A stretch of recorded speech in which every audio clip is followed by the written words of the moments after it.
Olá, bem-vindos a mais um programa Arte da Guerra com o embaixador Francisco Seixas da Costa, para nesta primeira parte regressarmos à geografia da Ucrânia, onde dizem alguns analistas, Sr. Embaixador, que afinal de contas a viagem de António Guterres a Moscou e a Kiev terá dado algum resultado prático, nomeadamente na abertura de alguns corredores humanitários para a retirada de civis e de feridos, eventualmente, o que de alguma maneira vai contra o ataque que Moscovo perpetrou numa altura coincidente com a permanência de António Guterres na capital da Ucrânia, Kiev.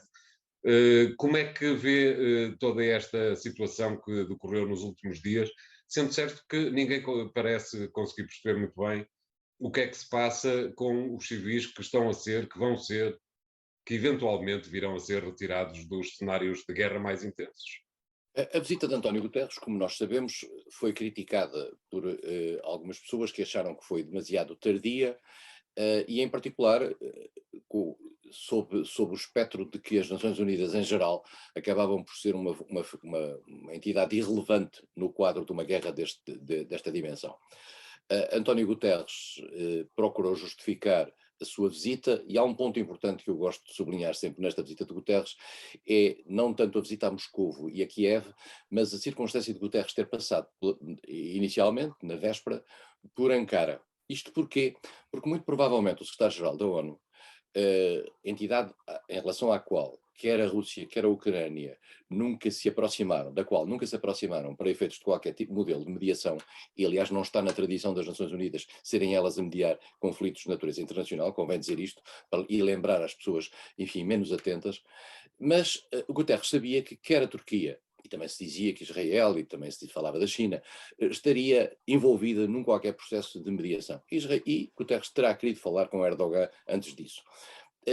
Todo o discurso de Guterres, quer na conversa com Putin, quer depois na conversa com Zelensky, é no sentido de utilizar as Nações Unidas, as suas agências, e em particular a sua relação com a Cruz Vermelha Internacional, para tentar aliviar o sofrimento das populações civis envolvidas no conflito.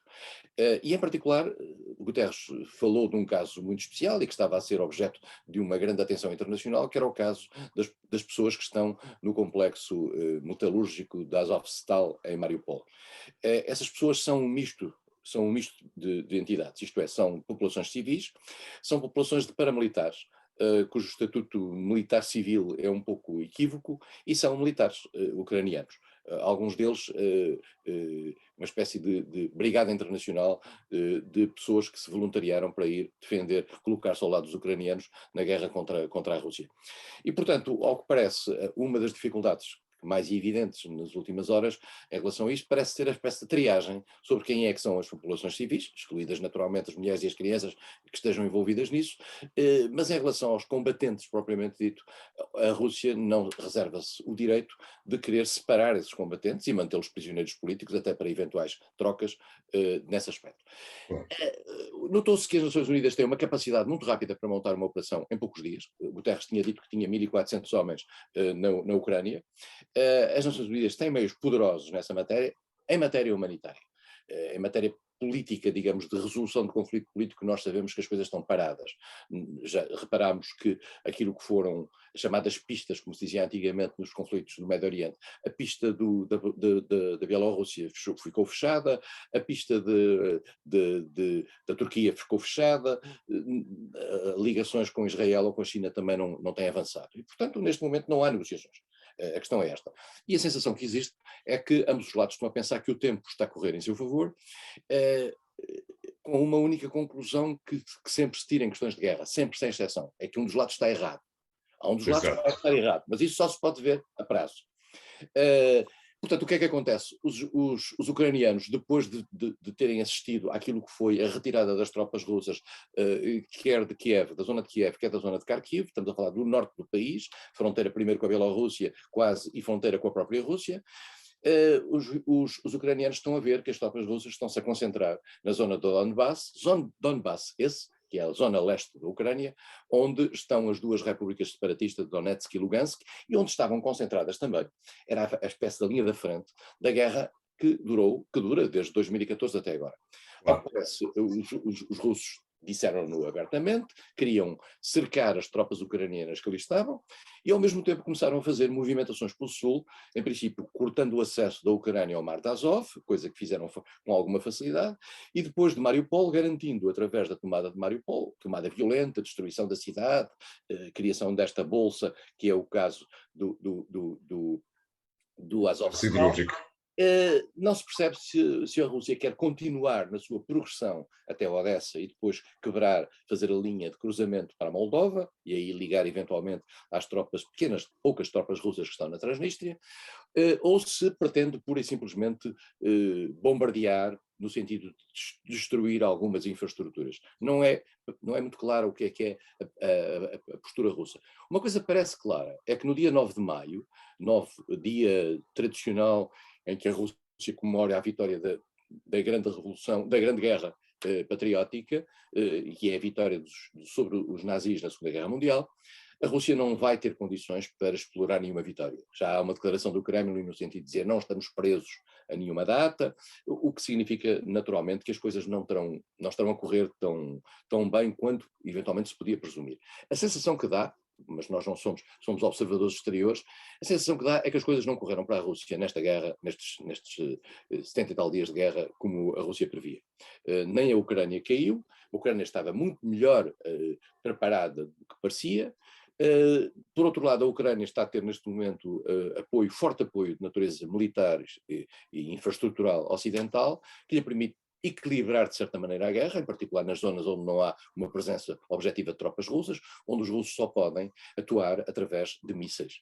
E os russos com esses mísseis estão a procurar destruir não só as infraestruturas de defesa antiaérea ucraniana, como estão a procurar destruir, como aliás se viu ontem, há dias, em Odessa, infraestruturas de natureza rodoviária ou ferroviária, por forma a diminuírem a capacidade de acesso de apoio militar que venha do Ocidente, em particular da Roménia, da Eslováquia e da Polónia em particular.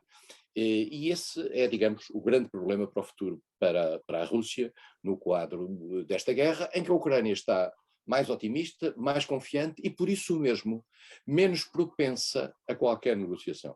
Exatamente. E esse é o problema. É o problema, essa não negociação, porque a não negociação significa o prolongamento da guerra. A Ucrânia acha que tem vantagens em prolongar a guerra, a Rússia acha que ainda não tem uma zona estabilizada no sentido de poder parar as coisas neste momento, e por trás de tudo isto há uma nuvem um pouco negra, que é as conversas que às vezes surgem sobre o uso de armas nucleares. Claro. Armas nucleares de natureza tática, que se diz que a Rússia pode utilizar, isto são armas limitadas que têm a ver ataques a cidades, mas com fortíssimo impacto em termos de mortes de populações, ou armas nucleares estratégicas, mas isso significaria um confronto mundial. São as armas, digamos, dos mísseis intercontinentais, etc. E, portanto, a conversa dentro da Rússia é muito... Há uma expressão inglesa muito bonita que é jingoísta, que é ao mesmo tempo agressiva e guerreira. O jingoísmo faz parte hoje, aparentemente, da retórica russa. Enfim, veremos é que se o jingoísmo não passa à prática, e esse é que é o nosso problema. Claro. Sr. Embaixador, para uma resposta muito rápida, qual é que lhe parece que, mesmo que é muito evidente que a guerra não pode acabar no próximo dia 9 de maio, mas os russos e o resto do mundo vai ter toda a atenção, não se livrarão de um discurso de Vladimir Putin nessa data. Qual é que acha que vai ser o teor desse discurso, ou as notas principais que ele vai tentar passar, tanto para o povo russo como para os observadores externos? Eu não queria ser irónico, mas Putin vai provavelmente dizer que a Rússia se tem sacrificado imenso pela libertação da Ucrânia. Exatamente. Porque é este o discurso que a Rússia tem. A Rússia acha que a Ucrânia está colonizada por um bando de facínoras, nomeadamente com estruturas neonazis associadas, que estão, digamos, a tomar como refém o seu povo. E o discurso que se vê, aliás, viu-se isso em relação, durante algumas reportagens feitas pela televisão internacional sobre conversas tidas entre os soldados russos e os ucranianos, é no sentido de dizer: nós vimos aqui para vos libertar. Exato. Portanto, Putin vai dizer: estamos a fazer um esforço, que está a ser um esforço pesado, mas é um esforço essencial para aquilo que é a própria existência da Rússia no plano internacional e o próprio equilíbrio da Rússia face ao mundo ocidental. Esse esforço é pesado, tem consequências, tem mortos, tem materiais, etc., mas é um esforço essencial para a nossa sobrevivência. E apesar de tudo, esta linguagem parece ter um certo acolhimento nacionalista junto da população russa, nomeadamente até nos meios religiosos, uma população russa que naturalmente está, ela própria, muito limitada no tipo de informação que lhe é dada, vamos ser claros. Claro, Mas, claro. dito isto, há um sentimento nacionalista de cerco que Putin está a tentar explorar, e que vai continuar a explorar nos próximos tempos, e que a linguagem ocidental, nomeadamente aquela linguagem que foi dita outro dia pelos americanos, de forma, a meu ver, imprudente, no sentido de dizer o nosso objetivo a prazo é enfraquecer a Rússia, cola perfeitamente com aquilo que Putin andava a dizer há anos. Isto é, no sentido de dizer: o que o Ocidente quer é manter-nos, peço desculpa da expressão, de bola baixa, o que o Ocidente quer é manter-nos em baixo e não deixar que a nossa grandeza venha ao de cima. É isso. Muito bem, vamos fazer aqui o primeiro intervalo, voltamos já de seguida com o segundo tema de hoje. E até lá.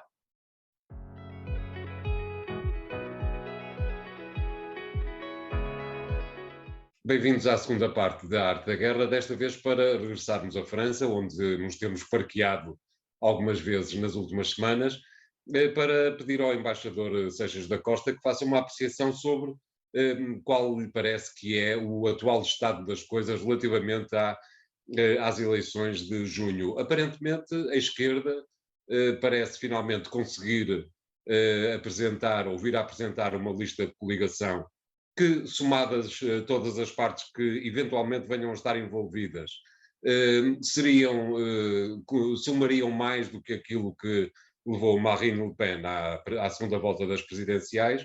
E do outro lado temos Emmanuel Macron, que passou umas eleições a lutar contra a extrema-direita e vai passar esta segunda fase do périplo eleitoral francês a lutar contra o lado esquerdo desta vez. Como é que está a apreciar o que se passa em França, Sr. Embaixador? António, eu passei toda a minha vida adulta, e quando digo toda a minha vida adulta é a partir dos 20 anos, praticamente, a acompanhar a vida política francesa com o maior dos cuidados. A vida política francesa fazia parte, para a minha geração, quase fazia parte da vida política interna. E a vida política francesa, em 58, eu tinha 20 anos, foi criado a Quinta República, com De Gaulle, depois com Pompidou, depois a seguir há várias formações, aparece Giscard, depois Chirac, depois Sarkozy, etc. E a sensação que havia é que o sistema francês era um sistema semipresidencial, não é um sistema presidencial, contrariamente ao que algumas pessoas dizem, é um sistema semipresidencial que se baseia na capacidade de um presidente eleito eleito por sufrágio universal poder contar com um parlamento em seu apoio. Isto processou-se quase sempre, até que a certa altura se deu conta que houve momentos em que houve uma reversão na vontade dos eleitores, e os eleitores puseram uma Assembleia num sentido contrário àquilo que tinha sido a orientação do presidente eleito. Isso chamava-se, na altura, a coabitação. Isto é, um presidente que vive com uma maioria que não é sua. E no fundo, a coabitação é, no fundo, a subversão daquilo que era a lógica da Quinta República. A Quinta República era ter um presidente e depois o povo dava-lhe uma maioria para se apoiar. Vimos que quer com Mitterrand e quer com Jacques Chirac que houve parlamentos de cor diferente daquilo que era do presidente, e eles tiveram que encontrar uma forma de viver. Esse tempo tem também com ele uma nova realidade, que é a desaparição ou a anulação do papel dos partidos tradicionais. E, em particular, Macron é uma figura que já aqui analisámos, um pouco estranha, que dizia que não era de esquerda nem de direita, o que em França nós já vimos que significa normalmente uma tendência mais à direita.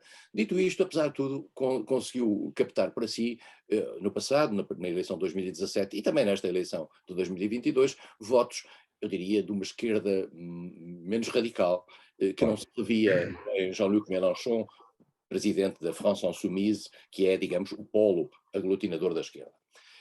Marine Le Pen era o inimigo comum, às vezes afirmadamente comum, outras vezes disfarçadamente, no sentido de dizer vota-se Macron para não votar Le Pen, por aí simplesmente. Chegamos a esta segunda volta. Macron ganhou e agora há as eleições legislativas em junho. E a questão é, Macron tem uma maioria igual à que teve em 2017, isto é, um partido novo, que na altura ele criou, chamado La République En Marche, que o apoia e que tem maioria absoluta e com quem faz as políticas, ou de repente a Assembleia muda e acabará por haver até uma maioria de esquerda possível à volta de Jean-Luc Mélenchon, que é uma figura que foi secretário de Estado de Lionel Jospin, é uma figura da ala esquerda do Partido Socialista e que está a procurar fazer uma grande coligação, e estes últimos dias tem sido exatamente essa grande coligação. A questão de Jean-Luc Mélenchon e da esquerda e da coligação de esquerda, em primeiro lugar, é a fragilidade do Partido Socialista tradicional, cuja candidata, Anne Hidalgo, teve 1,tal% nas últimas eleições, e que está, digamos, um pouco destruído. Depois é o surgimento de um pequeno partido com alguma expressão, e que aliás já fez parte dos governos de François Hollande, que é o Partido dos Verdes, o Partido Ecológico dos Verdes, que teve uma votação de 7,tal% e que está em negociações, aparentemente bem-sucedidas, com Jean-Luc Mélenchon. Só que há aqui um pequeno problema, é que os verdes são pró-europeus, Jean-Luc Mélenchon é contra esta Europa. O ser contra esta Europa, já vimos na conversa sobre Marine Le Pen, tem várias leituras, mas manifestamente Jean-Luc Mélenchon não gosta do Pacto de Estabilidade, Jean-Luc Mélenchon não gosta de um conjunto de princípios que fazem parte daquilo que são, enfim, as condicionantes da Europa comunitária. Isto aparentemente terá sido feito uma plataforma com os verdes, e isso poderá dar, digamos, uma força a Jean-Luc Mélenchon nas eleições legislativas. Há uma coisa que os partidos... Uma força e uma capacidade de captação de outras forças que estariam eventualmente hesitantes. Exatamente, não são muitas mais. Não, claro. No fundo tem o Partido Socialista, que é ou o que será, a gente não sabe bem, porque eventualmente algumas das pessoas não votaram já Anne Hidalgo e já votaram Macron, ou até votaram Jean-Luc Mélenchon no ano passado. Tem o Partido Comunista, que teve 2,tal%, que é um partido residual, grande partido francês dos anos 60 e 70, com Maurice Thoré, com figuras históricas como Aragon, como grande figura, Duclos. O Partido Comunista que teve 20 e tal%, chegou a ter 20 e tal% de votos, agora está reduzido a 2,5%. Parece que esse é o destino dos partidos comunistas na Europa, mas eu sobre isso não quero falar, para coisas mais próximas. Esse grupo está a tentar encontrar uma plataforma comum. Será que a França se revê numa plataforma comum de esquerda? Votou 23%, cerca de 22 e tal% de Mélenchon, mas será que o leva a primeiro-ministro?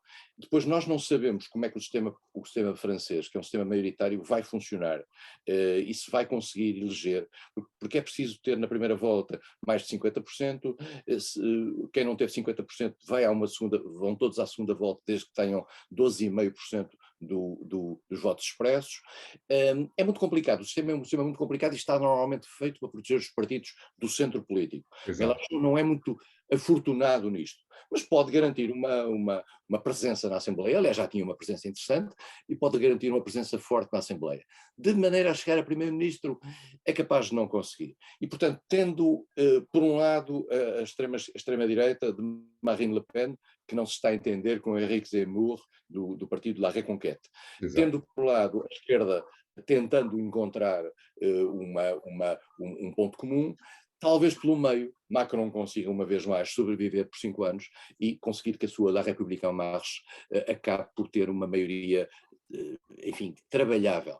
Essa maioria pode não ser feita só por ele, por esse partido, pode ser feita também com Les Républicains, o partido de Sarkozy, o partido de Valérie Pécresse, que teve os tais 7% nestas eleições, mas que é um partido histórico do gaullismo, é um herdeiro do gaullismo, e portanto poderá ser que Macron consiga negociar qualquer coisa para governar com o gaullismo nos próximos 5 anos. Cá estaremos para ver, entretanto vamos fazer aqui um segundo intervalo, voltamos já de seguida com o terceiro tema de hoje, até lá.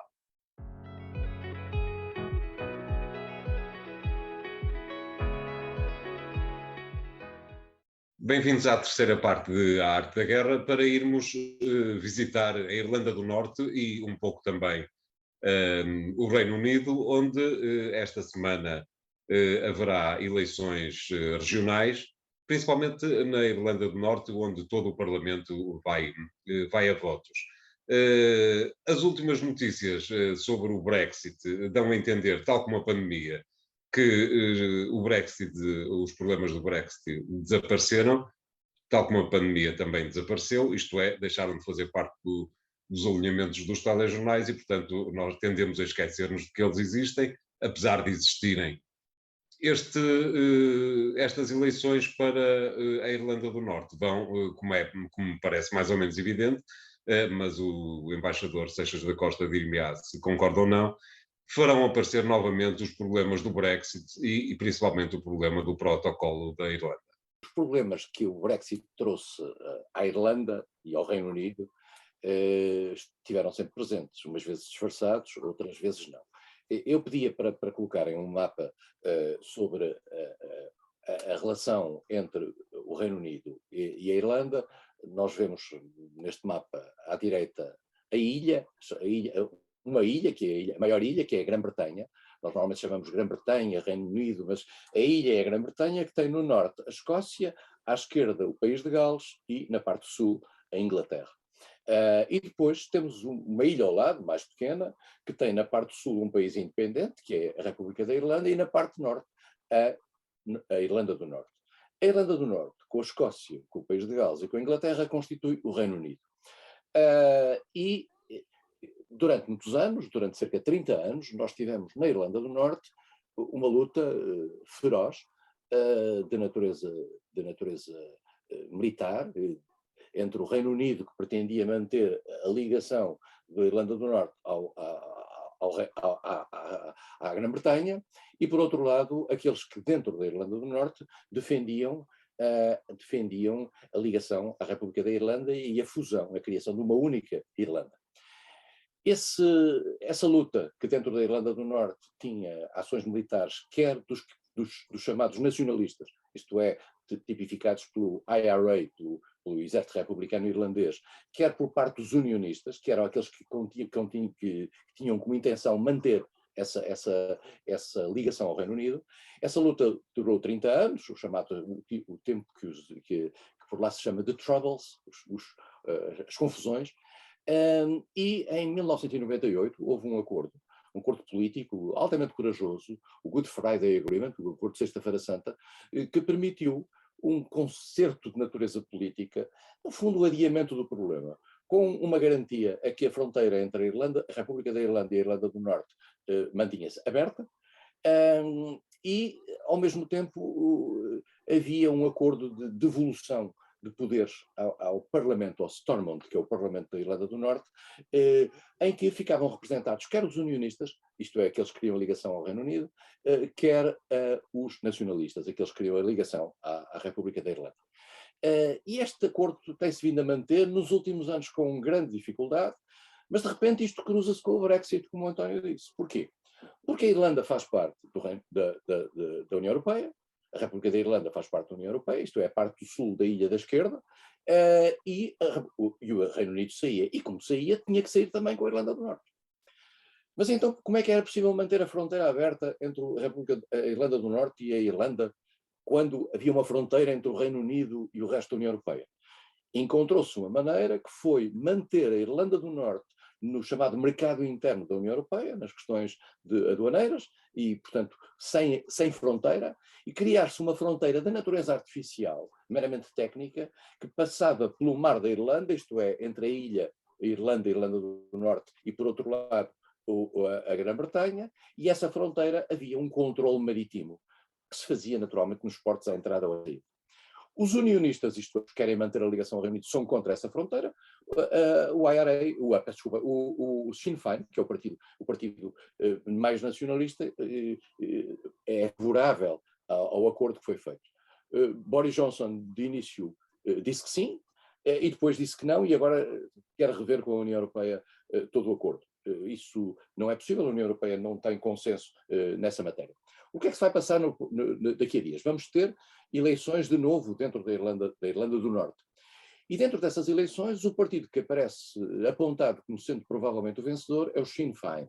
Exatamente. O Sinn Féin é o partido que era, digamos, a ala política do IRA, do Exército Republicano Irlandês. Da mesma maneira que no País Basco o Ari Batasuna era a cara da ETA.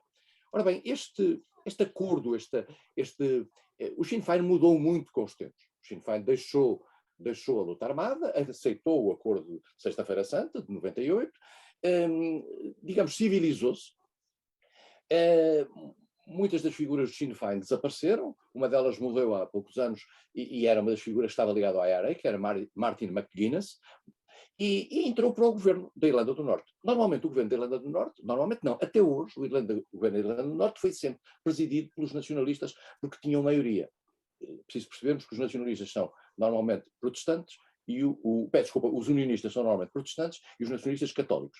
Os unionistas eram maioria e os católicos eram minoria. As coisas hoje estão mais ou menos empatadas e aparentemente, nas sondagens para estas eleições, o Sinn Féin pode aparecer pela primeira vez a ficar à frente da votação. E há muito quem tema que possamos vir aí a uma nova movimentação de natureza violenta, porque o Sinn Féin não parece muito ligado hoje em dia para fazer, digamos, a reivindicação da união da ilha. Os jornais internacionais trazem uma expressão muito interessante, que é muito anglo-saxónica, no dizendo, o Sinn Féin está hoje mais virado para a bread and butter policy, a polícia do pão com manteiga, isto é, a política do pão com manteiga, isto é, as questões da habitação, as questões do custo de vida, as questões do desemprego, portanto, a saúde, todas estas agendas sociais normais, e que são agendas que estão, curiosamente, muito pouco ligadas à agenda dos unionistas. Os unionistas são um partido muito conservador. São contra o casamento do mesmo sexo, são contra o aborto, são mais conservadores do que os seus émulos do outro lado, que é o Partido Conservador britânico, que é, no fundo, quem está próximo. O Partido Conservador britânico, aliás, curiosamente, não se chama Partido Conservador, chama-se Partido Conservador e Unionista. Exatamente. As pessoas esquecem isso, mas lembraram-se disso quando foi do Brexit. E, portanto, estamos a ver se o Sinn Féin chega ao poder. Eu agora, António, permitia-me só contar aqui uma pequena história que ninguém sabe. Normalmente, não. No seu Porto, há um famoso clube dos fenianos. O clube dos fenianos significa, fenianos vem de Fenian, Fenian Club. São os clubes que defendiam o apoio aos católicos irlandeses durante a independência da Irlanda no início do século XX. E, portanto, subsiste hoje no Clube dos Fenianos e na Sapataria Fenianos, que eu sei que há no Porto, sem fazer publicidade, e se calhar as pessoas que lá vão comprar calçado ou que vão dançar ao Clube dos Fenianos não sabem que elas, lá no fundo, estão ligadas ao Sinn Féin, que pode ser o próximo governo da República na Irlanda do Norte. Exatamente. Talvez seja melhor continuarem a não saber, porque senão ainda deixam de ir à sapataria, o que havia de ser uma pena. Consequências da eventual vitória do Sinn Féin para Boris Johnson, ser embaixador? A acreditar, sim, apesar de tudo vai passar a ter digamos, um interlocutor mais exigente. Exato. Mais exigente. E menos alinhado, desde logo. Menos alinhado. Boris Johnson está, digamos, nos últimos tempos, tem vindo a colar-se mais à posição do UP, ao partido unionista. Vai ter neste momento do outro lado os Sinn Féin, se por acaso assim for. Se nós levarmos a sério aquilo que tem sido a agenda pública do Sinn Féin, o Sinn Féin não vai introduzir nenhuma ruptura excepcional. É preciso perceber uma coisa, em termos legais, a manter-se a legalidade, no caso de haver uma retificação relativamente à União, ela teria que se fazer por referendo. Mas esse referendo só pode ser convocado pelas autoridades de Londres. Portanto, nós estamos a ver naturalmente Boris Johnson, que está muito mais próximo dos unionistas da Irlanda do Norte, a convocar um referendo desse aspecto. Mas dito isto, também é muito interessante perceber, é que as últimas sondagens dão conta que para a maioria dos irlandeses, tendo em conta que a mudança para a sua vida, depois desta fronteira aberta, praticamente é nula, estar a reintroduzir a questão política da união de toda a ilha da Irlanda é uma questão que parece que não é prioritária. Claro. Pelo que, muito provavelmente, o Sinn Féin acabará por ser pragmático e, mantendo esse objetivo como agenda última, etc., é capaz de não criar uma crise de natureza política, particularmente num momento tão sensível como aquele que ele sabe que existe, tendo em conta o equilíbrio das duas comunidades. Claro. Muito bem, muito obrigado. O programa Arte da Guerra fica hoje por aqui. Para a semana voltamos com 3 novos temas. E até lá.